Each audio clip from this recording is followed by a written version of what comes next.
What is up? What is going on, everybody? I am back with another Mariners post-game video and a fantastic win today for the Mariners, 4-0 over the St. Louis Cardinals.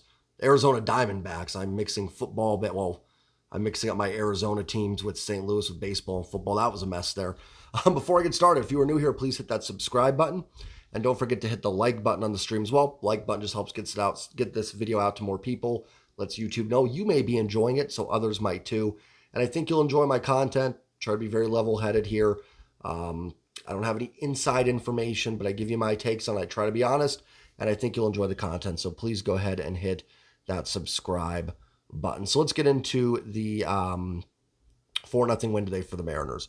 First and foremost, Luis Castillo, absolutely outstanding today. I've talked about for a couple months now, they need that dominant Luis Castillo start, and they got it today.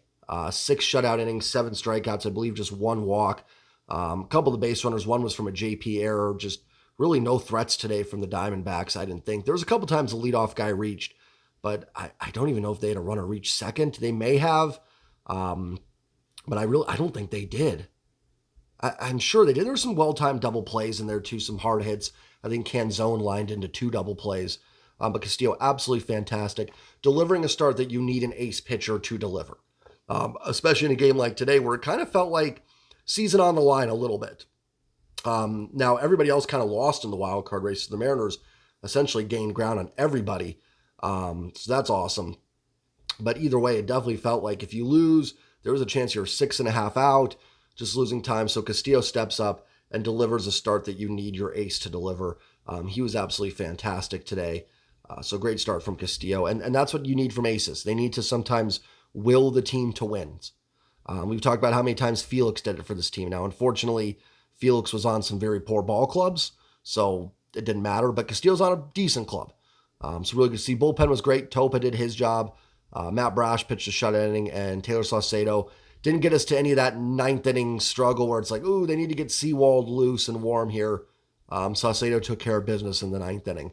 I will say, if this team was going to trade Paul Sewald, I'm a little shocked he didn't pitch in the 9th inning there. Seems like it would have been good to get him as many innings as possible. So I am curious. We'll see what happens there. Offensively, I'm actually going to say I thought the offense was pretty good today. I know it sounds crazy, only put up 4 runs, but they pretty much knocked Merrill Kelly out of this game. I know he ended up going 5, but they kind of knocked him out in the first inning. They forced it to where it was just going to be a start where how many innings can they get out of him? They forced him to throw 40-plus pitches in the first inning. They scored 2 runs. After getting the first 2 guys on and getting 2 outs, credit to the offense where yesterday they kind of phoned it in or just couldn't deliver. Today they did. Teo delivers the single, Mike Ford with the bases-loaded walk, and Ty France with the bases-loaded single. J.P. Crawford adds a home run in this game, and then Gino with an RBI single later in the game as well. Is it, again, going to go in the Hall of Fame as an amazing offensive performance for the Mariners? Absolutely not, but it was solid. They did what they had to do. They got Castillo some run support, something it feels like they've kind of struggled to do a little bit. So they put some runs on the board, and their ace pitcher delivered. That's a good quality win. Like I said, is this the most amazing offensive performance of the year from this team? Absolutely not. But I'll take it. I thought they did okay. I thought they did a good job against and Merrill Kelly's a good pitcher. Merrill Kelly's been really good this year. So you can't get 12 runs off every pitcher. They did a good job. They got him out after 5. They did tack on 1 more on the bullpen, and Castillo delivered on the other end. So they did what they had to do. So I thought overall it was a fine performance for the offense. Sure, we could get a little bit better, but you're also, like I said, you're facing a really good pitcher. So it's not always going to be easy to put up 7, 8, 9 runs. Good to see Ty France with a couple hits. That's something this team really, really could use. I've talked about it several times. I think the most important addition this team can make at the deadline is the current roster playing better. Julio doing what he did in the Twins series. Ty France getting that OPS out of the 600s into the 700s, whether it's from some extra base hits or what we saw tonight. Gino, same thing. Cal had a pretty good series, but same thing for Cal. Teoscar getting hot and getting on another home run stretch would be great to see. So that, I think, if you want this team to get to the playoffs, the best thing that they need is the current roster to play better. Now, I did want to talk a little bit about the trade deadline in this video and where this team is at. I'm going to be honest, I do not envy the front office right now. Because for me personally, I go back and forth, and I don't really know what all they should do. Should they make some short-term buys? Should they sell? Should they make long-term buys? I mean, there's a lot of different avenues this team can take, and it's a tough spot. Now, part of that is their own fault. Like, they either didn't do enough previously or the team just hasn't played enough. Whoever you want to blame for that, it's the bed they've made. So they've got to lay in it and figure it out. But I do not envy them. I think if you had to ask me, I think you'd kind of do a little bit of both. I think you can make some short-term buys. I know you guys are going to not think it's sexy names, but I'd see if a guy like Rich Hill, what can you get for Rich Hill? And maybe he's been traded in the last 5 minutes, and who knows, so this might be obsolete to even name him. But that gives you some veteran rotation depth, takes a little pressure off Brian Wu. You could even go to a 6-man rotation to give all these guys a little break, and move Rich Hill in there and whatnot. I think that would be perfectly acceptable. Maybe, the Mark Canha has been thrown out there a lot as a name that's available. I don't think he'd be too expensive. I think that would be a much, much better version of AJ Pollock and what you're looking for. I think that would help. And I believe Canha's still under contract for next year. So it could be someone that can help you this year and next. So a little bit of a both short-term and long-term buy. Again, depends on the price, but I'd be fine with that. I still think you can look to sell some pieces. I still don't think it's crazy to look at adding guys like that and then trading Paul Sewald and then looking at going and getting another reliever to kind of offset that if you can get a big haul for Sewald. So we'll see what they end up doing. And then, of course, there's always the big buys, the long-term ones, the Juan Sotos, the Jonathan Indias, the Lars Nootbaars and stuff that you're looking at from St. Louis and Logan Gilbert deals and stuff like that. The issue with those is, one, you don't know how available those guys are. And that Jerry mentioned that. He was talking about India. I think he said, I don't know if this guy's available. There's a good chance he's not. So those are always hard to kind of get on teams for and criticize them because you just don't know who's available and who's not. And if the Mariners want to do something big like that, they're going to have to trade a Logan Gilbert, a Bryce Miller, a George Kirby, a Brian Wu, and more possibly if you're throwing in maybe Miller and Wu. You're going to maybe need to get even a little bit more. I'm not against it. I'm not, if it's the right move. As with anything, I think, anything, if it's the right deal and it's there, you make it. But I don't think that they should, I don't love giving up some of this pitching staff for guys either, unless, like I said, unless it just 100% makes sense. I will say all the deals that have gone down so far, I don't have any issue with the Mariners having not bid on them. The only guy that was traded so far that I might have been like, okay, was Randall Grichuk, was traded to the Angels along with CJ Cron earlier today as a package. Grichuk would have been a guy that would have been interesting. I would not have minded him coming to Seattle. I think that would have been a decent addition for this team. The rest of them, Max Scherzer would have made no sense for this team. I would not have given up a prospect 4.5 games back for a pitcher that, I'm sorry, has a FIP higher than Marco Gonzalez this year. That doesn't mean I think it's a bad move for the Rangers to add rotation depth. I don't. But that's not a move that I would have wanted the Mariners in on. Same with who else has been traded. I have no interest in Jordan Montgomery. The rotation could use some depth, but it doesn't need a guy like that that's expensive and whatnot. But referring more to Scherzer than Montgomery here. Kendall Graveman, don't really care.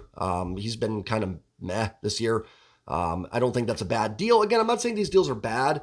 Giolito and Lopez, I wouldn't have given up the Mariners' equivalent of that to get those guys. So there hasn't been any moves so far that I think the Mariners should have been on. Grichuk would have been an interesting one. But he was packaged with Cron, so it's hard to tell what it would have taken individually to get him. I think Canha makes a lot of sense. I wouldn't be shocked if they add someone like that, especially since he's under contract next year and can help them. I think you're going to see a very lower end number 5 starter. Again, I'm going to say the name, and I've said already in the stream or in this video, I'd keep an eye on Rich Hill. I think that's someone that does make some sense for this team. I don't think they're going to do anything too crazy. I don't think the big deals are going to happen. I don't think they're going to go out and get Soto, India, whoever else is available that we don't know. And listen, there's always some guys that we never know are available, and Jerry's pulled off some interesting trades. So, watch out. There could be something that happens. But I would imagine, I think they kind of buy low and hope that with maybe some of the improvements we've seen Adding a little rotation depth, adding a better right-handed platoon outfielder out there can kind of help this team maybe, get over the hump. They could trade bullpen depth. I don't know. We'll see. Topa, Spire, Saucedo are all guys that could be traded.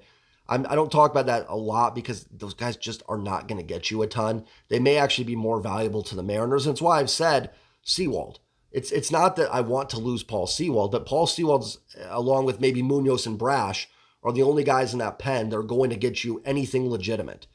Topa and Spire are going to get you some C- prospects, some very raw prospects that maybe have a chance. You never know. You don't say never.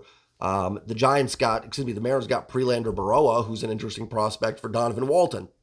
So you never know what you can end up getting. But more than likely, they're not going to get you anything sexy. Munoz, Brash, Sewald could definitely bring in something interesting. But then you look at and go, how much does that set this current team back? Now, at the end of the day, this team is, unfortunately had a rough April, May, and a little bit of June, and it put them in a position where they've had to be really hot in July to get back in this. So if they do decide to sell some of those guys, I don't have sympathy for the players for it. Kind of that clubhouse with Graveman in 21, everyone's like, oh no, listen, then play better baseball, and you don't have to worry about that stuff. But I do think the team has played better as of late and recently and turned the game up a little bit, where it does make sense to maybe go get a couple pieces that can help you. You know what I mean? So it's a little bit of all three. And I know you're probably thinking, Jay, like you're talking about buying but then selling.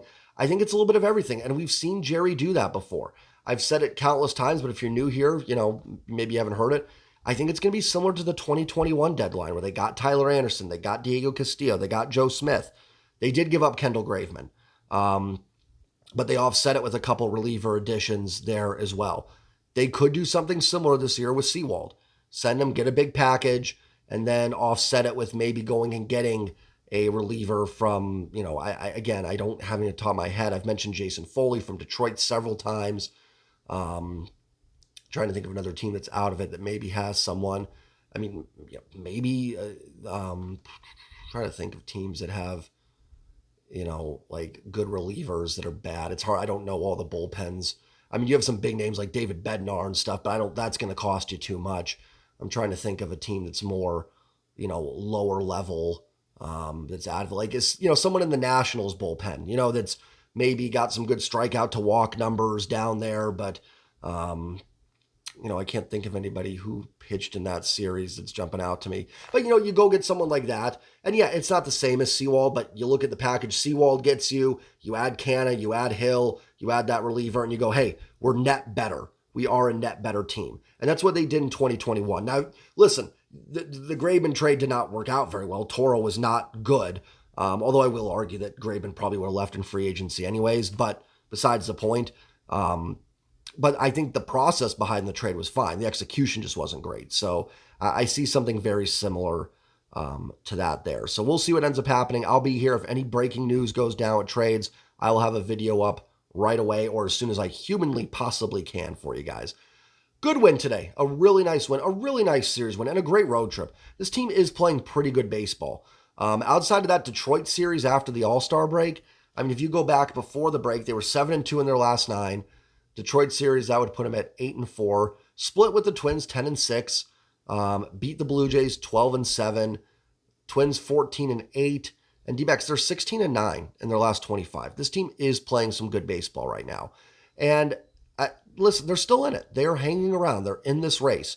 Pretty much everybody, I think, in the race lost today. I don't have access to check it out right now, but I'm pretty sure Boston, Anaheim won, but Boston, Toronto, Houston, I don't know how Texas did, but a lot of these teams lost. So they're 4.5 back. They are in it. They've got a lot of teams to climb. There's a reason Fangraphs has their odds at 14. So I'm not trying to get everybody super, super optimistic they're going to get in. But they've got a shot. They do have a shot. And their schedule is pretty easy of all the contending teams. So I definitely think that it's reasonable that this team could go on a run. So I think from that aspect, you have to do a little something. Again, I don't want them to go crazy. I don't think you should be trading away your top prospects in a year where you're 4.5 out of a playoff spot. but I do think you can make some little additions to make this team better. Not only this year, but next year. Mark Canha would also help next year's team tremendously. But I think if the right move is there to sell and you get the right offer, I think you do it. I do. And whether that's Paul, maybe that's Brash. I do think if the offer is right, you take a shot at it and go for it. And if it can help next year's team, that's awesome. And maybe you can find a way to offset it to still be, like I said, net better this year if you can go out and make other moves. So we'll see. Like I said, names I'd keep an eye on. Mark Canha. I like Grichuk. Don't love him, but that would have been an interesting name that I think the Mariners could have been in on. Brent Rooker, Rich Hill, look out for those names, and we'll see what happens. Mark Canha, I don't know if I said Canha already, but we'll see what ends up happening there at the deadline. So I hope everybody has a great Sunday night. Enjoy the rest of it. I'll be live tomorrow with Rooftop for Game 1 of the Red Sox-Mariners series, a big series again for playoff positioning as the Mariners are trying to catch the Red Sox.